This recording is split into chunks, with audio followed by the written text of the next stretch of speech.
اگر شریعت کی باؤنڈری میں رہ کر آپ دنیاوی نالج ورلڈلی نالج حاصل کر رہے ہیں اوکے، مگر ایسا تو نہ کرے نا کہ ورلڈلی نالج دنیاوی تعلیم میں اتنے غرق ہو جائیں کہ دین کے بارے میں کچھ بھی نہ جانے، قرآن اور حدیث کے بارے میں کچھ بھی نہ جانے، جو آپ پر سیکھنا فرض ہے، آبلیگیٹری نالج ضروری ہے، وہ بھی نہ سیکھیں۔ تو یہ نہ کریں، بلکہ دیکھیں آپ قرآن و حدیث میں کوئی حدیث کوئی فضیلت ایسی نہیں سنا سکتے کہ فلاں انجینئر، فلاں ڈپلوما ہولڈر، فلاں پی ایچ ڈی، فلاں ایم بی بی ایس، اس کے لیے نبی پاک نے کوئی فضیلت بیان کی ہو۔ آج میں آپ کو طلباء علم دین اور علماء کے فضائل سناتا ہوں، اللہ کرے یہ فضائل سن کر ہمارے دل میں بھی یہ شوق پیدا ہو کہ یا تو ہم عالم بن جائیں یا ہمارے کم از کم گھر میں سے کوئی ایک عالم دین ہو، تاکہ ہماری فیملی کو یہ فضیلت حاصل ہو۔ سبحان اللہ، میرے آقا علیہ الصلوۃ والسلام کی احادیث بھی، اور میں آپ کو قرآن پاک کی کچھ آیات سناتا ہوں۔ اللہ کریم قرآن مجید میں ارشاد فرماتا ہے، انما یخشی اللہ من عبادہ العلماء، ترجمہ کہ جزی نیست، اس کے علاوہ کوئی اور بات نہیں ہے کہ ڈرتے ہیں اللہ کے بندوں میں سے علماء۔ اللہ کا جو خوف ہوتا ہے وہ علم والوں کو حاصل ہوتا ہے۔ سبحان اللہ، اللہ کریم کے فرمان قرآن مجید میں اللہ تبارک و تعالیٰ ایک اور جگہ ارشاد فرماتا ہے، وَتِلْكَ الْأَمْثَالُ نَضْرِبُهَا لِلنَّاسِ وَمَا يَعْقِلُهَا إِلَّا الْعَالِمُونَ۔ اللہ قرآن میں فرماتا ہے یہ کہاوتیں بیان کرتے ہیں ہم ان لوگوں کے لیے، اور نہیں سمجھتے مگر جاننے والے، علم والے سمجھتے ہیں، they can understand because ان کے پاس علم ہے۔ اور سبحان اللہ، اب ذرا کچھ میں آپ کو نبی پاک کی حدیث بھی سنا دیتا ہوں۔ میرے آقا علیہ الصلوۃ والسلام فرماتے ہیں، میرے آقا کی بارگاہ کے سامنے دو آدمیوں کا ذکر ہوا، عابد کا اور عالم کا۔ عابد کہتے ہیں عبادت کرنے والا، اور عالم کہتے ہیں علم جس کے پاس علم دین ہو۔ جب دونوں کا ذکر ہوا تو میرے آقا علیہ الصلوۃ والسلام نے کمال کے جملے ارشاد فرمائے۔ نبی پاک فرماتے ہیں، فضل العالم علی العابد کفضل علی ادناکم۔ آقا فرماتے ہیں کہ فضیلت میں عالم کی عابد پر ایسی ہے، یعنی عالم جو ہے وہ عبادت گزار پر ایسی فضیلت رکھتا ہے جیسی میری فضیلت تمہارے کمتر پر۔ نبی پاک اپنی مثال دے کر سمجھا رہے ہیں کہ جس طرح نبی پاک فرماتے ہیں میری فضیلت عام مسلمان پر ہے، عابد پر عالم کی ایسی فضیلت ہے۔ تو یہ شان ہے علماء کی۔ سبحان اللہ، ایک اور حدیث پاک میں نبی پاک علیہ الصلوۃ والسلام فرماتے قیامت کے دن علماء کی دواتوں کی سیاہی، انک پاٹ جو انک ہوتی ہے، پاٹس کی جو انک جس میں وہ فتویٰ لکھتے ہیں، اب تو خیر کمپیوٹر کا زمانہ آ گیا، لیکن سمجھانے کے لیے جو انک یوز کرتے ہیں وہ علم دین کے لیے، اس انک کو اور اس کے مقابلے میں بلڈ آف شہداء، فرماتے ہیں کہ شہیدوں کے لہو کو تولا جائے گا، وزن کیا جائے گا، ویٹ کیا جائے گا، اور آقا فرماتے ہیں کہ ان کے قلم کی انک جو ہے، دواتوں کی سیاہی جو ہے، وہ علماء کے خون پر غالب آ جائے گی۔ یہ ہوتا ہے عالم اور یہ ہوتا ہے علم دین، کوئی کمپیریزن ہی نہیں ہے۔ یہ جو بچے ہیں نا 6 سال 7 سال 8 سال پڑھتے ہیں، یہ قربانی ہے، خاص طور پہ یورپ میں، یو کے میں اور دنیا کی بہت ساری چیزیں رنگینیاں انہیں کھینچ رہی ہوتی ہیں، مگر میرے بچوں میں آپ سے بھی بات کر رہا ہوں، ان اسٹڈی ٹائم کے اندر کبھی کبھی شیطان دل میں یہ بات ڈالتا ہوگا اور ہم تو پیچھے رہ گئے، وہ فلاں یونیورسٹی میں چلے گئے، وہ فلاں کالج میں چلے گئے، اتنی ڈگریاں حاصل کر لی۔ میں اگین وی آر ناٹ، ہم اس کے خلاف بات نہیں کر رہے، شرعی تقاضوں کے مطابق دنیاوی علوم سیکھیے، مگر جو علم دین کے فضائل قرآن و حدیث میں ہیں اس کا کوئی کمپیریزن نہیں ہے۔ آج کل لوگ ایک ڈیبیٹ کرتے ہیں، یار فیملی میں ایک ڈاکٹر ہونا چاہیے، فیملی میں ایک وکیل ہونا چاہیے، سالیسیٹر ہونا چاہیے۔ سچی بات یہ فیملی میں ایک عالم دین ہونا چاہیے۔ ہاں، قیامت کے دن جب لوگ جنت میں جائیں گے نا، علماء کو روکا جائے گا کہ رک جائیے، باقی لوگوں کی انٹرسیشن، باقی لوگوں کی شفاعت کیجیے، انہیں بھی اپنے ساتھ جنت میں لے جائیے۔ اگر میرا بیٹا عالم ہوا، میری بیٹی، میری بچی عالمہ ہوئی ہے، میرا بھائی عالم ہوا، یا میں خود درس نظامی کر کے عالم بن گیا اور اللہ نے قبول کر لیا، تو انشاءاللہ وارے نیارے ہوں گے۔ تو ان بچوں پر فخر کیجئے، یہ بچے ہمارا فیوچر ہیں، جن کے ماں باپ مجھے سن رہے ہیں، بھائی، father, you are so lucky. Encourage کرنا ان بچوں کو۔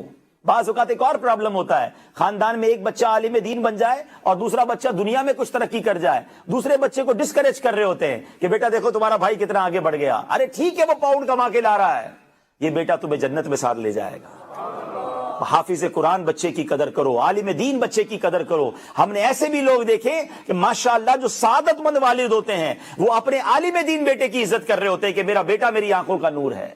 یہ واقعی بڑی سعادت کی بات ہے. تو یہاں میں بچوں سے بھی بات کر رہا ہوں, ان کے فیملی ممبر سے بھی بات کر رہا ہوں کہ دوران تعلیم دیکھیں شیطان سب سے زیادہ شیطان پر جو بھاری ہے نا, the biggest enemy of شیطان is عالم دین. ہمیشہ یاد رکھیں عالم دین سے شیطان بہت گھبراتا ہے.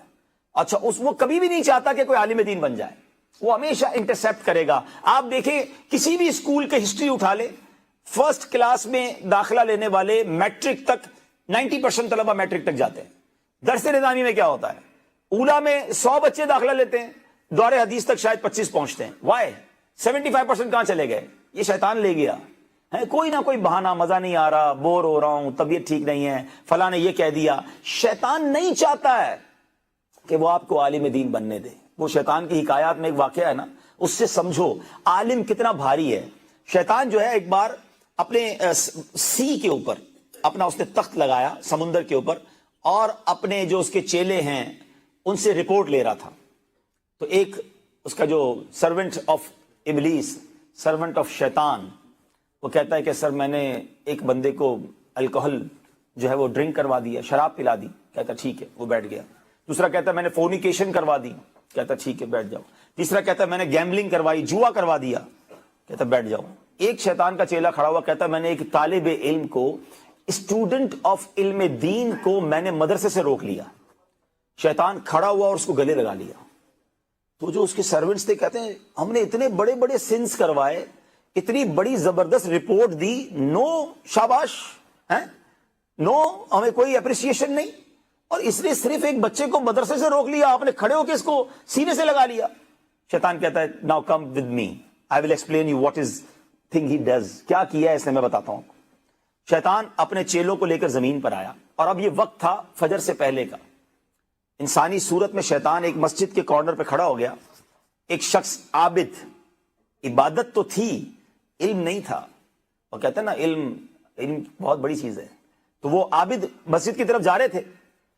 شیطان نے روکا, حضور یہ ایک بوٹل ہے میرے ہاتھ میں, کیا اللہ کریم اس پوری دنیا کو, یونیورس کو اس بوٹل میں انٹر کر سکتا ہے؟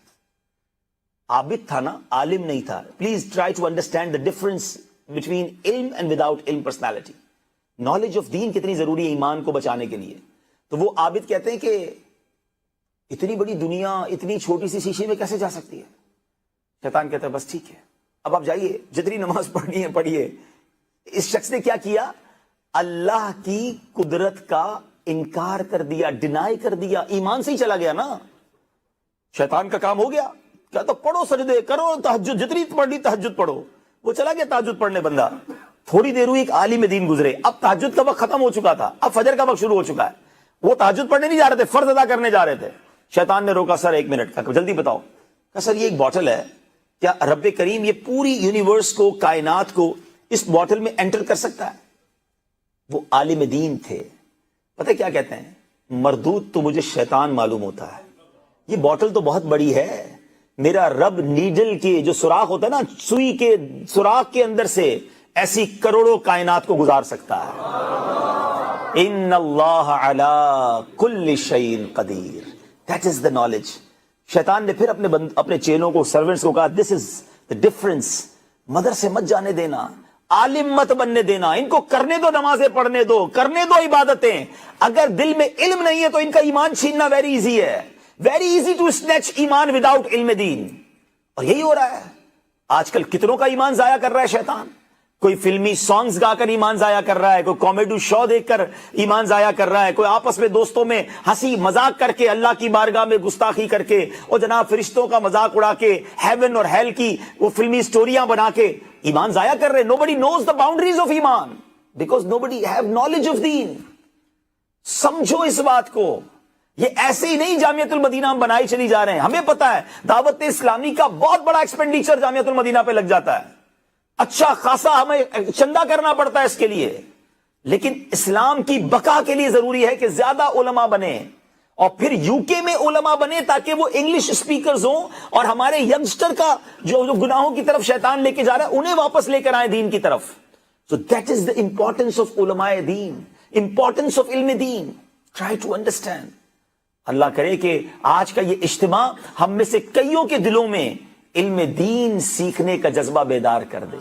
اور اب میں اپنے بیان کے آخر میں, چونکہ میرے بچے ہی ہیں, جامعۃ المدینہ کے طلباء بڑی تعداد میں موجود ہیں, تو میں ایک اور بات بھی کرنا چاہوں گا کہ یقیناً آپ نے علم حاصل کر لیا, یہ بہت بڑی سعادت ہے, مگر علم کے ساتھ عمل بہت ضروری ہے.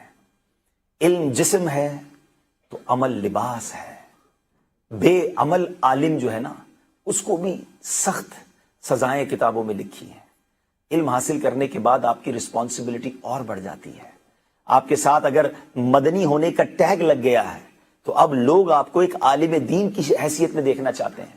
اور اگر ایک طالب علم دین, ایک عالم دین گناہوں کی طرف یا سستیوں کی طرف یا غفلت کی طرف جاتا ہے تو اس کو دیکھ کر اور لوگ دین سے دور ہوتے ہیں.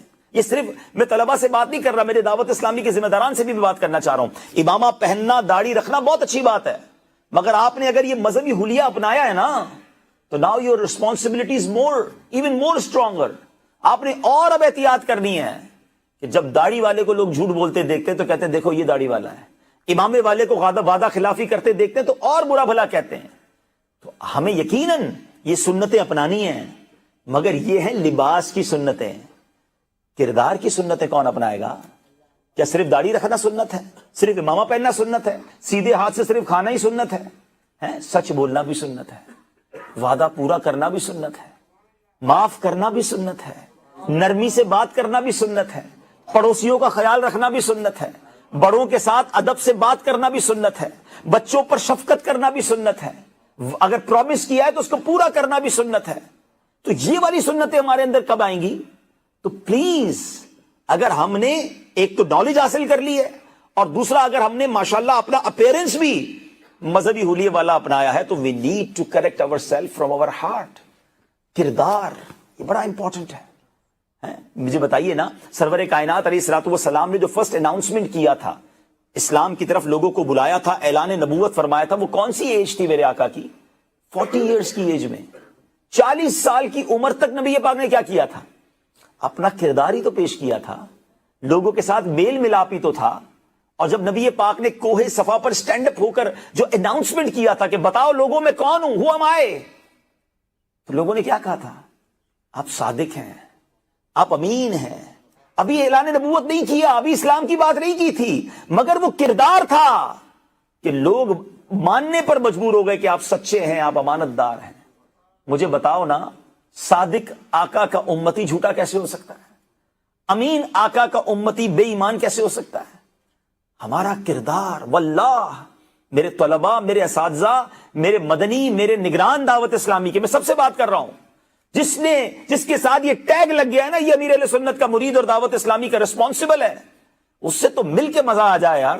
یہ دعوت اسلامی یار, کیا سچ بولتے ہیں, کیا مسکراتے ہیں, کیا محبت سے ملتے ہیں, کیا وعدے پورے کرتے ہیں. ہم سے کوئی کاروبار کرے تو اسے ٹینشن نہ ہو, ہم سے کوئی رشتہ کرے تو اسے ٹینشن نہ ہو. یہ ہے اسلام کہ ہمارے اندر سے نبی پاک کی سنتیں چھلکنی چاہیے. صرف چہرہ سنتوں والا اور کردار اگر برا ہوگا تو کیسے کام ہوگا؟ ہمارے اسلاف سبحان اللہ, ان کا پڑوسی بھی ان سے خوش ہوتا تھا, ان کا پڑوسی انہیں تنگ کرتا تھا, مگر وہ اسے دعائیں دیتے تھے. امام اعظم ابو حنیفہ کتنے بڑے امام ہیں, وقت کے امام, فقہ کے امام. آپ کا ایک پڑوسی شرابی تھا اور روز شراب پی کے گل گپاڑا کرتا تھا, شور شرابہ, آپ کا آرام میں خلل. آپ تو پڑھنے لکھنے والے, عبادت کرنے والے آدمی تھے, ساری رات شور کرتا تھا. ایک رات شور کی آواز نہیں آئی, دیر از نو شاؤٹ. ہم جیسا آدمی بولے جان چھوٹی, چلو بھائی سکون سے سو جاؤ. امام اعظم نے کہا چیک تو کرو کدھر گیا وہ شرابی, آج ہنگامہ نہیں ہے. پتا چلا کہ اس کو پولیس پکڑ کے لے گئی ہے. ہم کیا کہیں, چلو جان چھوٹی, ہم تو پہلے ہی چاہتے تھے اس کو اٹھا کے لے جائے. آپ اس زمانے کے خلیفہ کے پاس پہنچ گئے کہ میرے پڑوسی کو تم اٹھا کے لے آئے ہو. کہا حضور آپ ہمیں بتاتے, آپ ہمارے دربار تک آ گئے, امام آ گئے. تو آپ نے فرمایا میرے پڑوسی کو چھوڑ دو. اچھا, امام اعظم چونکہ چلے گئے تھے اس خلیفہ کے دربار میں, تو خلیفہ نے آرڈر کیا کہ کل رات جتنے لوگ پکڑے گئے سب کو آزاد کر دو. امام اعظم آئے ہیں, ان کی رسپیکٹ ہے. امام اعظم اپنے پڑوسی کو لے کر واپس آ گئے. پڑوسی کہتا ہے حضرت ساری زندگی تنگ کرتا رہا اور آپ مجھے ہی چھڑانے آ گئے ہیں؟ امام اعظم نے کچھ اس طرح فرمایا پڑوسی کا بھی تو حق ہوتا ہے نا. اس نے توبہ کی, شراب پینے سے توبہ کی, گناہوں سے توبہ کی اور ایک نیک انسان بن گیا. یہ ہے کردار. اے میرے پیارے اسلامی بھائیوں, ہمیں اپنے صرف گفتار سے نہیں کردار سے بھی مسلمانوں کو قریب کرنا ہے. کبھی ہمارے کردار کے بارے میں کوئی انگلی نہ اٹھائے, کیونکہ ہم اس آقا کے امتی ہیں کہ جو سبحان اللہ نبی